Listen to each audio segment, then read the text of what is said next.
교회 소식은 설교를 끝마치고 하도록 하겠습니다. 먼저 말씀 전하겠습니다. 화면에 보시면 교수대, 전기의자, 단두대 보입니다. 이건 모두 다 사형 도구입니다. 새벽부터 사람 죽이는 사형 도구들을 보시니 으시시할 텐데요. 원래 십자가도 이런 사형 도구입니다. 예수님 당시 십자가형은 로마 제국의 가장 잔인한 형벌 가운데 하나였습니다. 십자가형을 당하는 죄수들은 심하게 채찍질을 당한 후에 사람들이 지나다니며 볼 수 있는 장소에 옷이 모두 벗겨진 채로 십자가에 못 박혀 처형되었고 그 시신을 땅에 묻지 못하도록 하였습니다. 죽은 시신을 십자가에 못 박힌 채로 방치해서 십자가에 달려 있을 때는 새가 와서 쪼아 먹고 시신이 부패해서 땅에 떨어지면 짐승들이 먹도록 함으로써 지나가는 사람들에게 십자가형의 끔찍함을 알렸습니다. 그래서 로마 시민권자들은 십자가형을 거부할 수 있는 거부권이 있었어요. 로마 사람들은 십자가형에 안 처해집니다. 로마에게 지배를 받는 나라 사람들에게 십자가형이 주어졌어요. 예수님은 유대인들에게 고발당해서 로마 총독 빌라도에 의해 이렇게 끔찍한 십자가형에 처해졌습니다. 당시는 로마가 다스리는 세상이라 유대인들에게는 사형을 언도할 권한이 없었습니다. 그래서 유대인들이 사형을 언도할 권한을 가지고 있는 빌라도에게 고발을 했고 최종적으로 빌라도가 예수님의 십자가형을 언도해서 십자가형에 처해진 거예요. 그렇다면 빌라도는 왜 예수님을 십자가에 못 박게 했을까요? 성경을 읽어보면 문제가 생길까봐 십자가에 못 박았습니다. 원래 빌라도는 예수님을 사형시키지 않으려고 애썼습니다. 유대 종교 지도자들이 예수님이 유대인의 왕이라고 말하고 다닌다라고 고발했습니다. 예수님이 유대인의 왕이라고 말하고 다닌다라고 고발해요. 그러나 빌라도의 눈에 예수님이 왕으로 보이지 않습니다. 그래서 죄 없는 사람 잘못 죽이면 나중에 문제가 생길까 봐서 예수님에게 3번씩이나 신문을 한 후에 무죄를 선고합니다. 6월절 명절에 죄수 한 명을 풀어주는 관례가 있었는데 그때 예수님을 풀어주려고 애를 씁니다. 그러자 유대 군중들이 이렇게 소리를 지릅니다. 요한복음 19장 12절 말씀을 함께 읽겠습니다. 빌라도가 예수를 놓으려고 힘썼으니 유대인들이 소리질러 이르되 이 사람을 놓으면 가이사의 충신이 아니니이다. 무릇 자기를 왕이라 하는 자는 가이사를 반역하는 것이니이다. 예수님이 유대인의 왕이라고 말씀하고 다녔는데 그런 예수님을 풀어주는 것은 로마 황제 가이사를 반역하는 것이라고 유대인들이 빌라도를 협박했어요. 너 예수 놓아주면 너는 반역죄인이야. 그래서 빌라도는 문제가 생길까봐 예수님을 십자가에 못 박도록 유대인들에게 내어주었습니다. 이렇게 예수님에게 십자가형을 선고한 사람은 빌라도입니다. 그렇지만 유대인들의 압력에 의해 예수님이 십자가형에 처해졌습니다. 성경은 이것을 기록해놓고 있어요. 그렇다면 유대인들은 왜 예수님을 십자가에 못 박았을까요? 유대인들이 예수님을 십자가에 못 박은 이유는 예수님이 자신들이 생각하는 메시아가 아니기 때문입니다. 예수님은 자신이 세상을 구원한 메시아이심을 말씀하셨지만 유대인들의 눈에 예수님은 메시아로 보이지 않습니다. 갈릴리 시골 사람인데다가 가난한 목수의 아들이고 로마로부터 이스라엘을 구원시켜줄 것 같지가 않습니다. 그러니까 여러분 지금 세월이 많이 지났으니까 정치적인 성향을 떠나서 대학을 제대로 졸업하지 못하고 어떤 정치적 라인도 제대로 있는 것도 아니고 혼자 오롯이 혼자 그렇게 쭉 인생을 살아온 그 노무현 대통령 대통령이 됐어요. 대통령을 인정해요 안 해요? 대통령이 됐지만 많은 사람들이 대통령으로 봐주지 않습니다. 대통령으로 재직 당시 굉장히 괴롭힘을 당하잖아요. 우리 온 국민이 다 보고 나중에 역사가 평가를 해요. 똑같아요. 예수님이 갈릴리 출신이에요. 예수님은요, 집안도 좋지 않아요. 학벌도 없어요. 유대인들의 눈에 예수님은 너무나 연약해 보이지 예수님이 메시아, 왕으로 보이지 않습니다. 오늘 보면 32절 말씀을 함께 읽겠습니다. 나가다가 시몬이란 구레네 사람을 만나매 그에게 예수의 십자가를 억지로 지워가게 하였더라. 예수님은 자기 십자가도 제대로 지고 가지 못할 정도로 힘없이 약해 보입니다. 이렇게 연약한 사람이 자신들의 메시아이어서는 안 됩니다. 메시아는 다윗 왕처럼 위대한 지도자여야 합니다. 그래서 유대인들은 예수님을 십자가에 못 박습니다. 자신이 메시아라고 말씀하고 다닌 예수가 하나님께 저주를 받은 미치광이었다고 말하고 싶었기 때문입니다. 신명기 21장 22절과 23절 말씀 함께 읽겠습니다. 사람이 만일 죽을 죄를 범함으로 네가 그를 죽여 나무 위에 달거든 그 시체를 나무 위에 밤새도록 두지 말고 그날에 장사하여 내 하나님 여호와께서 내게 기업으로 주시는 땅을 더럽히지 말라. 나무에 달린 자는 하나님께 저주를 받았음이니라. 유대인들은 이 말씀을 근거로 나무에 달려 죽은 사람은 하나님에게 저주를 받은 사람이라고 믿었습니다. 그들은 예수님을 십자가 나무에 못 박아서 하나님에게 저주를 받은 미친 사람으로 만들고 싶었던 것입니다. 예수님이 자기들이 원하는 메시아가 아니었기 때문입니다. 그러나 실제로 예수님을 십자가에 못 박은 것은 로마 총독 빌라도, 유대인들이 아니라 누가 예수님을 십자가에 못 박았냐? 바로 하나님이십니다.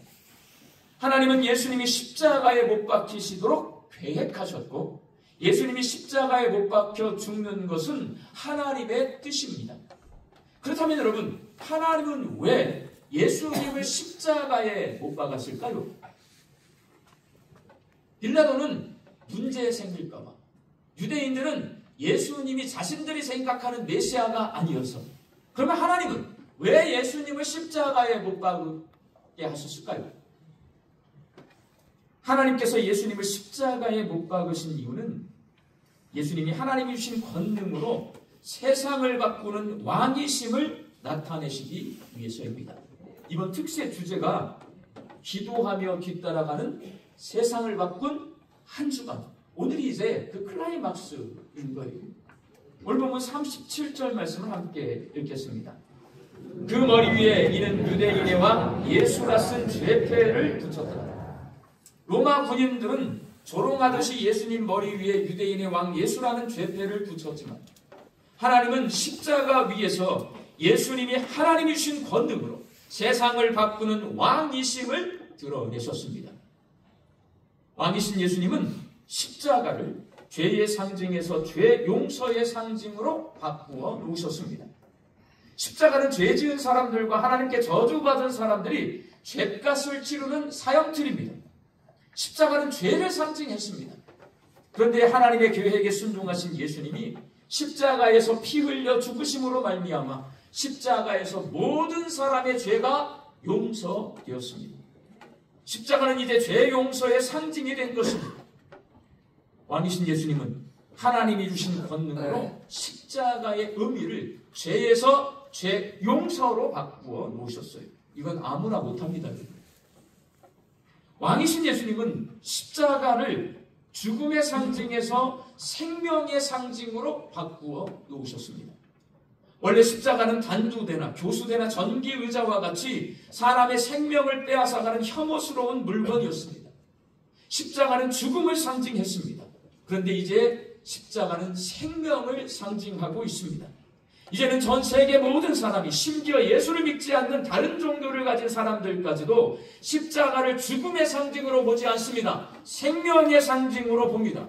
왜? 왕이신 예수님께서 하나님이 주신 권능으로 십자가의 의미를 죽음의 상징에서 생명의 상징으로 바꾸어 놓았기 때문에 그렇습니다. 왕이신 예수님은 십자가를 약함에서 강함으로 바꾸어 놓으셨습니다. 당시 십자가에 달려 죽는 것은 인간으로서 당할 수 있는 최악의 죽음이었습니다. 십자가는 약함이었습니다. 예수님은 스스로 종이 되어 이 죽음의 길을 걸어가셨고, 예수님을 십자가에 못 박으신 하나님은 예수님에게 모든 이름 위에 뛰어난 이름을 주셔서 세상을 바꿀 수 있는 능력을 주셨습니다. 약하신 예수님이요, 세상을 바꾸는 강한 분이 되신 거예요. 십자가 위에서.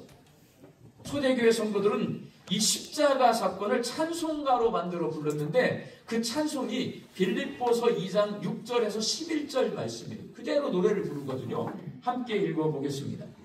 그는 근본 하나님의 본체시나 하나님과 동등됨을 취할 것으로 여기지 아니하시고 오히려 자기를 비워 종의 형체를 가지사 사람들과 같이 되셨고 사람의 모양으로 나타나사 자기를 낮추시고 죽기까지 복종하셨으니 곧 십자가에 죽으십니다. 이러므로 하나님이 그를 지극히 높여 모든 이름 위에 뛰어난 이름을 주사 하늘에 있는 자들과 땅에 있는 자들과 땅 아래에 있는 자들로 모든 무릎을 예수의 이름에 꿇게 하시고 모든 입으로 예수를 그리스도를 주라 시인하여 하나님 아버지께 영광을 돌리게 하셨느니라. 왕이신 예수님은 하나님 주신 권능으로 십자가의 의미를 약함에서 강함으로 바꾸어 놓으셨습니다. 또한 왕이신 예수님은 십자가를 사랑스럽지 못하면서 사랑스러움으로 바꾸어 놓으셨습니다. 사람들은 사랑할 만한 조건이 있을 때 사랑합니다. 남자와 여자가 사랑을 할 때 서로에게 끌리는 뭔가 있어야 돼요. 그렇잖아요, 여러분? 안 끌리면요, 저 좋다는 여자 많았어요, 인생 살 때. 안 끌리면 싫어, 여러분. 끌려야 이게 되는 거야, 이게. 맞잖아요? 이런 사랑을 무슨 사랑이라고 하냐면 발견의 사랑이라고 합니다. 발견. 내가 좋아하는 것을 발견해야 돼요.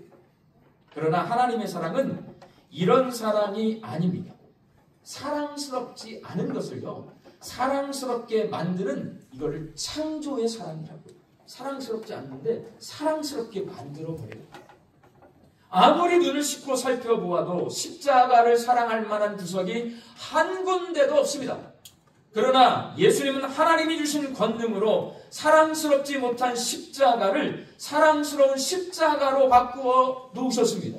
이게 얼마나 웃기냐면요, 여러분. 전기 의자를 집 곳곳에다가 기념품으로 여러분 갖다 놓으라면 갖다 놓을 거예요? 단두대를 곳곳에다가 갖다 놓으라면 갖다 놓을 거냐고. 교수대를 외국에 나갈 때마다 교수대 이쁘다 이거 사다 놓고 저거 사오고 미국 가서 사오고 영국 가서 사오고 프랑스 가서 사오고 집에다가 이렇게 쫙 굿즈를 사다 놓을 거냐고. 안 사다 놓습니다. 근데 여러분 똑같아요. 십자가도 사형틀이에요. 근데 십자가는요, 외국에 나갈 때마다 돈 주고 사와가지고 자기 집에다 이렇게 딱 진열해 놓는 분이 많이 계세요. 왜 그래요? 그 끔찍한 십자가, 사랑스러움이 하나, 사람 죽는 십자가거든요. 죄를 상징해. 그거를 하나님이 사랑스러움으로 예수님을 통해서 바꿔놓으셨어요, 여러분. 이게 능력이에요. 예수님은 하나님 주신 권능으로 십자가를 죄의 상징에서 죄 용서의 상징으로, 죽음의 상징에서 생명의 상징으로, 약함에서 강함으로, 사랑스럽지 못함에서 사랑스러움으로 바꾸어 놓으셨습니다. 이 십자가가 그렇게 바뀌었다.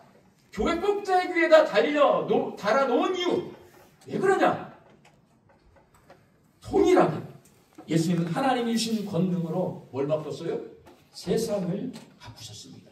저와 여러분을 바꾸어 놓으셨습니다. 그래서 십자가가 교회 꼭대기 위에 있는 거예요. 날 바꾸셨다. 세상을 바꾸셨다. 예수님은 하나님이 주신 권능으로 사단이 죄와 사망 권세로 다스리던 이 세상을 하나님이 다스리는 하나님의 나라로 바꾸어 놓으셨습니다. 사람들이 그걸 못 보기 때문에 안 보이는 거지 바꾸어 놓은 거예요. 죄와 사망 권세에 굴복하고 종노릇하며 살던 저와 여러분을 생명이 가득한 하나님 나라 백성으로 바꾸어 놓은 겁니다. 이 십자가는 나를 바꾸어 놓으셨다라는 것을 확인시켜주는 증거품이에요. 근데 우리가 그걸 몰라.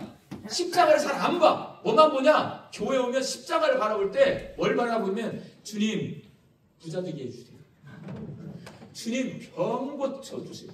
주님 내 문제 해결해 주세요. 그렇게 십자가를 바라보잖아요. 십자가는 부처가 됩니다. 십자가는 무당에게 찾아가면 거기에요. 천하 대장군 뭐 이런 게 있어. 장군들. 그게 되는 거예요. 십자가가 여기에 있는 이유는 딱 하나예요. 널 내가 바꿨다. 이렇게 말하는 거예요. 하나님께서는 이것을 나타내시기 위해 예수님을 십자가에 못 박았습니다. 사랑하는 광주 양림교회 성도 여러분, 죄의 십자가를 용서의 십자가로 바꾸신 예수님이 하나님이 주신 권능으로 세상을 바꾸시는 왕이심을 믿으시기 바랍니다. 꼭 기억하셔야 할 것이 있습니다.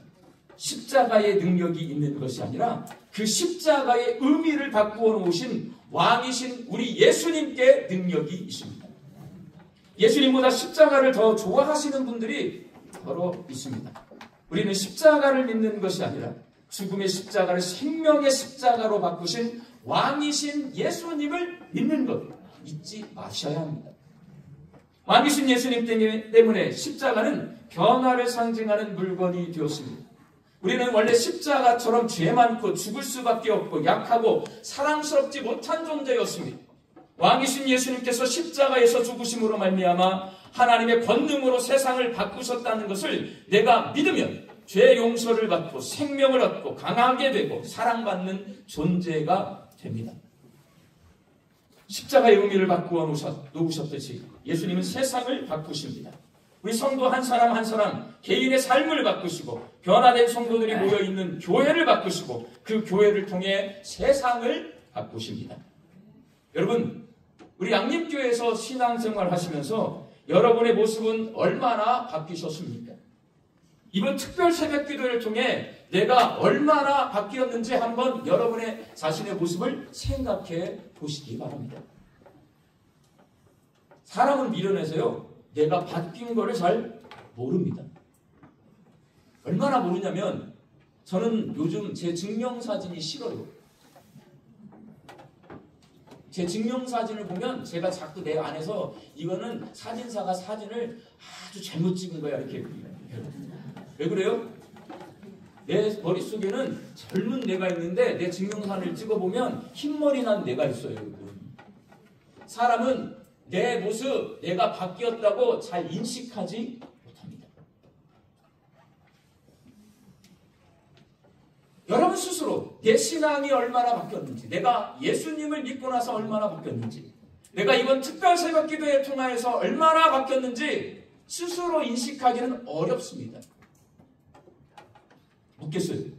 우리 교회가 변했습니까? 안 변했습니까? 변했죠. 그럼 뭐가 변한 거예요? 여러분이 변해요. 교회는요, 뭐 건물 달라진 거 있어요? 공기가 좀 달라졌나요? 공기는 더 탁해져. 여기 사람 많으면 공기는 더 나빠. 이산화탄소 훨씬 많이 나와. 유해 물질이 여기 많이 떠다니고 있어요. 뭐가 바뀌었어요, 여러분? 여러분이 바뀐 거예요. 제 눈에 제가 처음 부임했을 때보다 우리 성도님들의 신앙생활하는 모습이 많이 달라졌습니다. 우리 장로님들 많이 바뀌었습니다. 제일 많이 바뀐 것, 우리 부교역자들이에요. 얼마나 열심히 일하는지. 요즘은 제가 우리 부교역자들보다 늦게 퇴근해요. 제가 갈 때 우리 부교역자들 퇴근 안 하고 있어요. 저 사람들은 좋겠다. 나보다 젊어서. 양림교회 와서 저 역시도 바뀌었습니다. 교회의 머리가 되시고 우리의 주인이신 예수님께서 지금 우리를 바꾸고 계십니다. 왜 바꿀까요? 우리 양림교회 지금 왜 바뀌고 있는 거예요? 여러분이 왜 바뀌고 있는 거예요? 딱 하나예요. 우리를 통해서 세상을 바꾸시기 위해서입니다. 성령 강림 사건 이후로 기독교의 역사는요, 교회의 역사예요. 다른 역사가 아니에요. 기독교의 역사를 보면 사람이 역사를 끌어가지 않아요. 보통 인간의 역사는 사람이 써가거든요. 그런데 기독교의 역사는 교회의 역사입니다. 세계의 역사 또한 이 기독교 세계관을 보잖아요. 교회의 역사인 거예요. 하나님은 교회를 통해서 일을 하십니다. 우리 양림교회가 바뀌었으니 하나님께서 이제 우리 양림교회를 통해 세상을 바꾸시리라고 저는 믿습니다. 그래서 조금 무섭고 힘들어요. 좀 그냥 조용히 살았으면 좋겠는데 여러분이 조용히 안 사는 모습을 보고 앞길이 훤히 보여요. 하나님은 만왕의 왕이신 예수님을 통해 우리를 바꾸시고 우리를 통해 세상을 바꾸실 계획을 가지고 계시다. 이 아침에 모여있는 여러분이 증거품이 증거. 여기에 다 모여있잖아요. 왜 나왔어 지금? 여러분도 모르겠지만 여기 나와 있는 거잖아요. 이게 증거예요. 우리를 통해 하나님이 뭔가 계획을 가지고 계시는 거예요. 그러니 마음을 단단히 먹어야 합니다. 저는 우리 부교역자들을 이번 주 수요일날 저희들은 항상 오후 2시에 전체 회의를 하거든요. 그럼 보통 이렇게 특별 새벽기도 하면 아침에 일찍 나오고 밤에 늦게 들어가고 피곤하니까 막 격려, 수고합니다, 애씁니다 이렇게 해야 되잖아요. 안 그래요? 왜냐하면 여러분들이 이렇게 움직이는 모습을 보고 저는 예측을 해요. 이 교회가 하나님께서 뭔가 계획을 가지고 계시고 그 계획을 앞으로 이루어 가실 것이다. 저는 예상을 합니다. 그 일을 이루려면요, 제일 먼저 앞에 있는 제가, 우리 부교역자들이 그거를 예측하고 거기에 대응을 해야 돼요. 그래서 우리 부교역자들 그날 엄청 저한테 잔소리를 들었어요. 정신 똑바로 차려야 된다. 왜냐? 우리 양림교회 성도들이 이렇게 움직이고 있는 건 여러분 한 사람 한 사람 놓고 보면 내가 왜 움직이는지 몰라. 근데 이렇게 모여있으니까 이게 드러나는 거거든요. 이건 하나님께서 우리를 통해서 일하시려고 해요. 제가 누누이 설교해요. 하나님은 우리를 통해 일할 때 뭘 붙들고 일하세요? 기도를 통해 일하세요. 지금 우리 새벽에 뭐 하고 있는 거예요? 기도하고 있는 거예요, 여러분. 우리의 기도를 통해 양림교회 성도를 통해 하나님은 일하실 것입니다. 그 일을 하기 위해 우리는 준비되어야 합니다. 준비되는 방법은 기도하는 거예요. 그래서 기도하며 뒤따라가는 세상을 바꾼 한 주간, 주신 것을 찾는 기도, 정돈을 구하는 기도, 자유를 구하는 기도, 기적을 구하는 기도, 순종을 구하는 기도, 오늘 십자가를 구하는 기도를 드리면서 예수님의 능력으로 세상을 바꾸는 우리 광주 양림교회 성도들이 되시기를 주님의 이름으로 축원합니다. 화면을 보시면서 함께 십자가를 구하는 기도 올려드리겠습니다. 왕이신 예수님, 하나님이 주신 권능으로 십자가를 죄의 상징에서 죄 용서의 상징으로 바꾸신 것처럼 나의 죄를 용서하여 주옵소서. 왕이신 예수님, 하나님이 주신 권능으로 십자가를 죽음의 상징에서 생명의 상징으로 바꾸신 것처럼 제게도 영원한 생명을 주옵소서. 왕이신 예수님, 하나님이 주신 권능으로 십자가를 약함에서 강함으로 바꾸신 것처럼 약한 나로 강하게 하옵소서. 왕이신 예수님, 하나님이 주신 권능으로 십자가를 사랑스럽지 못함에서 사랑스러움으로 바꾸신 것처럼 나도 사랑받는 주의 자녀가 되게 하옵소서. 예수님의 이름으로 기도하옵나이다. 아멘. 이제 특세를 모두 마쳤습니다. 오늘 이 특세 마지막 날에 오신 우리들, 그리고 이 한 주간 동안 수고하고 애쓴 우리들 위해서 함께 박수하겠습니다.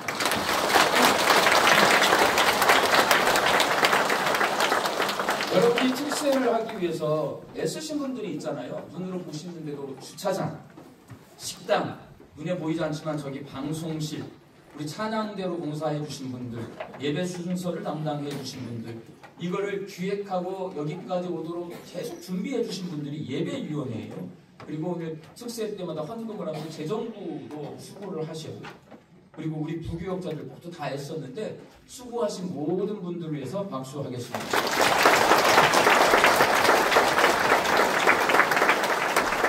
그리고 제가 다른 사람을 특별하게 이렇게 세워서 박수 치는 적은 없지만 그래도 우리 다음 세대 아이들은 박수를 쳐줘야 돼요.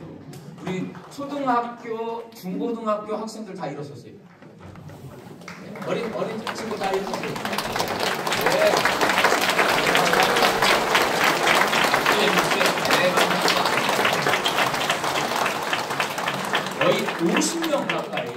저희가 한 500여 명이 출석을 해요. 그런데 그 중에 10분의 1, 50명 가까이가 아이들입니다.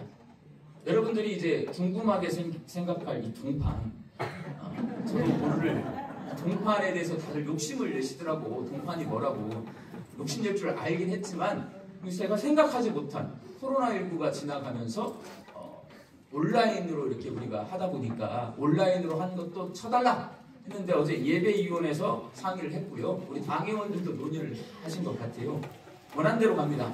예배당에 오신 분들만 동판에 이름을 새겨드립니다. 이틀 빠졌어. 그러면 그레이스데이 다음 주 월요일, 화요일 오셔가지고 땜빵 하신 분들이 동판에 이름이 새겨집니다. 동판에 이름이 새겨지려면 이렇게 스티커를 전부 붙이셔야 됩니다. 이름을 쓰시고 여기에 교구와 구역을 쓰시고 나가실 때 보시면 아까 들어오실 때 보셨겠지만 1교구는 녹색, 2교구는 빨간색, 3교구는 회색, 4교구는 하얀색. 교구가 없는 분들이 있을 거예요. 나는 교구가 없는데, 나는 교구 모르는데. 그러면 하얀색 4교구에다가 넣어주세요. 하얀색. 나는 교구를 몰라요. 나는 몇 교구 몇 구역인지 몰라요. 하얀색에다가 넣어주시면 저희들이 처리해 드리도록 하겠습니다. 오늘 제가 조금 일찍 끝내는데요. 오늘은 이게 기도를 못 하시는 이유가 클린 무브먼트에 참여하시는 분이 한 150분 정도 되세요. 여기서 클린 무브먼트 설명을 해야 된대요. 그래서 특세 마지막 날은 이렇게 클린 무브먼트 설명이 끝나야 기도하실 수 있어요. 이해해 주시기 바랍니다. 마지막으로 박수 한 번 더 하고 마무리하겠습니다.